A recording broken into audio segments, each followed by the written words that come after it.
Kita ke informasi lain, pemirsa. Ribuan tentara nasional Indonesia sudah berkumpul di Pelabuhan Indah Kiat, Merak, Banten untuk latihan persiapan hari ulang tahun TNI yang ke-70 tahun. Betul, bukan tentara saja, kapal perang dan kendaraan perang juga sudah terlihat memenuhi Pelabuhan Indah Kiat.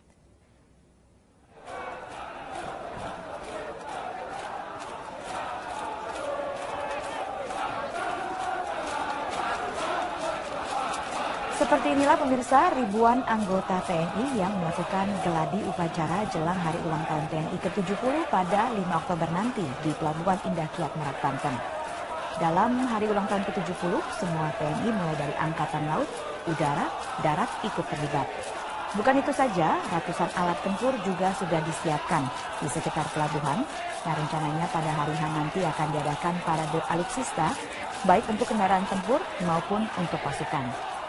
Menurut Panglima TNI Jenderal Gatot Nurmantio yang sempat melakukan pemantauan persiapan pada HUT TNI, semua persiapan sudah dilakukan. Bahkan sudah siap menyambut hari ulang tahun nanti.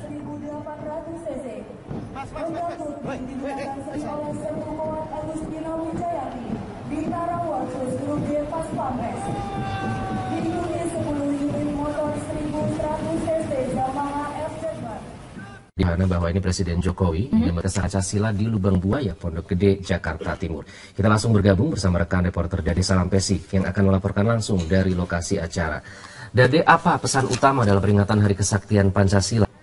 Iqbal, untuk peringatan Hari Kesaktian Pancasila 2015 ini, pemerintah mengambil tema kerja keras dan gotong royong dalam melaksanakan Pancasila. Selain itu, untuk peringatan setengah abad Hari Kesaktian Pancasila di Republik Indonesia ini juga digemborkan atau disosialisasikan slogan Pancasila adalah kita. Slogan ini dimaksudkan agar setiap warga negara ataupun bangsa Indonesia tetap berpegang teguh kepada ideologi Pancasila. Dan jika melihat sejarah, memang Hari Kesaktian Pancasila ini mulai dirayakan mulai diperingati pada 1967, saat itu di era pemerintahan Presiden Soeharto, yaitu Presiden kedua Republik Indonesia, yang mengeluarkan keputusan Presiden nomor 153 tahun 1967 tentang Hari Kesaktian Pancasila. Dan upacara peringatan tadi dimulai tepat pada pukul 8 pagi waktu Indonesia Barat dan berlangsung sekitar 20 menit, dipimpin langsung oleh Presiden Republik Indonesia Joko Widodo sebagai inspektur upacara. Dan peringatan tadi dibuka dengan menyanyikan lagu kebangsaan Indonesia Raya, disusul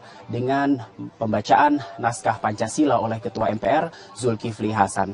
Usai memperingati Hari Kesaktian Pancasila, Presiden bersama sejumlah Menteri Kabinet Kerja yang hadir meninjau langsung sumur penyiksaan dan juga rumah penyiksaan yang ada di Kompleks Monumen Pancasila Sakti di area Lubang Buaya ini. Sejak pagi hari tadi, sebelum peringatan Hari Kesaktian Pancasila ini dimulai, sejumlah Menteri Kabinet Kerja dan juga pejabat-pejabat dalam negeri lainnya juga sudah mulai terlihat datang, seperti ada Menteri BUMN Rini Sumarno, Menteri Dalam Negeri Cahyo Kumolo, dan juga Gubernur DKI Jakarta Basuki Cahayapurnama. Tidak hanya pejabat dalam negeri, sejumlah perwakilan dari Kedutaan Besar Negara Sahabat juga memenuhi undangan Indonesia untuk hadir ke peringatan Hari Kesaktian Pancasila hari ini. Tadi terlihat ada dari Kedutaan Meksiko, Myanmar, Kamboja, dan beberapa negara lainnya. Selain itu, dengan Hari Kesaktian Pancasila ini diharapkan juga warga Indonesia ataupun masyarakat bisa menghargai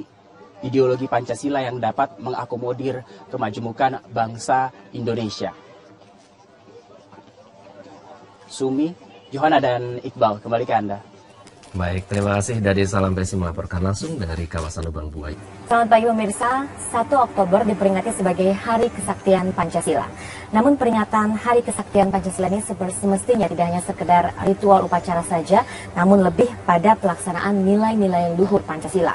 Mengingat sejak reformasi, Pancasila cenderung jauh dari memori kolektif bangsa yang sudah jarang diucapkan dan dibahas dalam kehidupan berbangsa dan bernegara, dan bahkan diperparah dengan isu-isu SARA yang tentunya mengancam persatuan bangsa Indonesia. Nah, bagaimana gotong royong dalam melaksanakan Pancasila? Itu akan menjadi pembahasan kami pagi ini dalam perbincangan khas 8-11 bersama saya Lucia Saharwi. Sudah hadir di studio Bapak Kacung Marijan, Dirjen Kebudayaan Kemendikbud, Bapak Arief Purboyo Mukiat, Deputi 6 Bidang Koordinasi Kesatuan Bangsa Kemenpol Hukam, dan Bapak Arianto Nurhadi, putra almarhum Legend TNI Anumerta NT Haryono. Selamat pagi semuanya. Selamat pagi. Ya, sebentar lagi ya, tanggal 1 Oktober kita biasanya memperingati Hari Kesaktian Pancasila ya. Pak Kacung, selalu ada peringatan Hari Kesaktian Pancasila setiap tahunnya. Nah, bagi Ditjen Kebudayaan, apa makna peringatan Hari Kesaktian Pancasila ini? Itu memberikan peringatan kepada kita bahwa ideologi bangsa yang menjadi ideologi final itu ternyata masih dipahami belum final oleh kelompok-kelompok tertentu. Maksudnya belum final bagaimana Pak? Ya ada yang ingin mengganti itu kan belum final. Oke. Kan? Kalau sudah final kan nggak ingin diganti. Iya. Nah, jadi peringatan ini untuk mengingatkan kita semuanya. Kita harus menjaga Pancasila itu sebagai ideologi final. Kan harus disingkirkan karena memang kita sudah menyepakati itu. Dan bagi kita tidak hanya sekedar menjadi slogan itu ideologi final, Iya. tapi bagaimana itu menjadi bagian dari kehidupan berbangsa dan bernegara sehari-hari. Oke, tapi benar tidak Pak menurut Anda bahwa sejak reformasi Pancasila ini cenderung dilupakan begitu? Sebetulnya enggak juga, bahwa misalnya secara formal tidak ada lagi penataran P4, iya. Tapi tidak berarti kemudian Pancasila dilupakan semua juga enggak. Misalnya saja pelajaran yang berkaitan dengan Pancasila juga masih ada. Orang berusaha untuk mengamalkan Pancasila juga ada. Ya kan ketuhanan yang Maha Esa. Kita percaya kepada ada Tuhan. Kan masih banyak tuh. Kemanusiaan, orang yang punya perhatian kepada nilai kita juga banyak. Oke, ada yang gontok-gontokan, tetapi yang ingin persatuan juga masih banyak.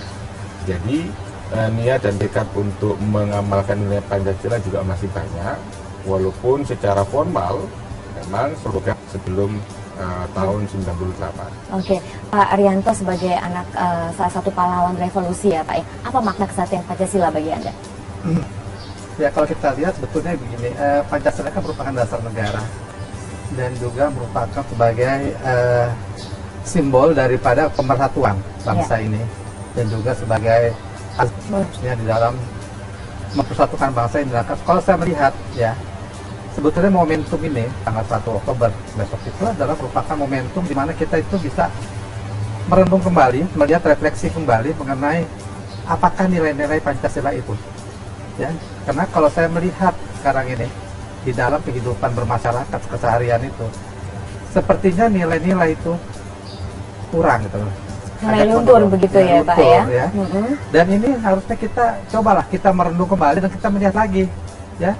Kita kadang-kadang setiap tahun sekali ya, coba kita lihat lagi apakah makin baik apa tidak gitu loh. Nah itu yang kita kira seperti itu.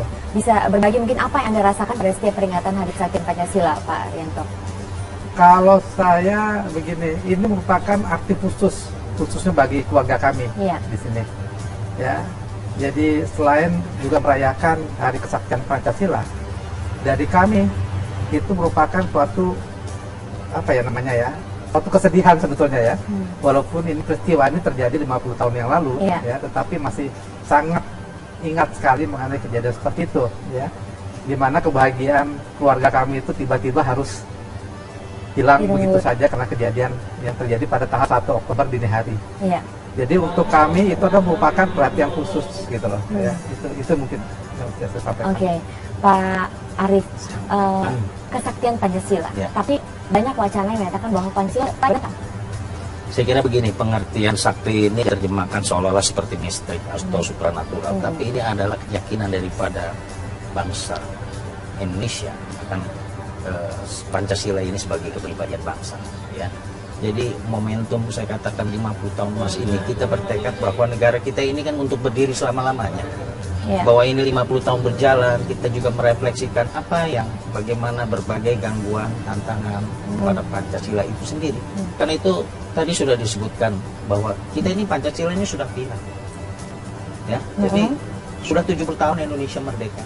Mari kita bersatu.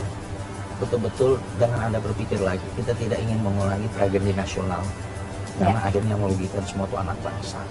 Jangan dipersoalkan lagi Pancasila itu. Bagaimana justru tantangan kita adalah mengimplementasikan bagian Pancasila itu di dalam kehidupan bermasyarakat, berbangsa dan bernegara. Nah, kira-kira apa yang perlu diwaspadai Pak bila Pancasila ini semakin jauh dari memori bangsa?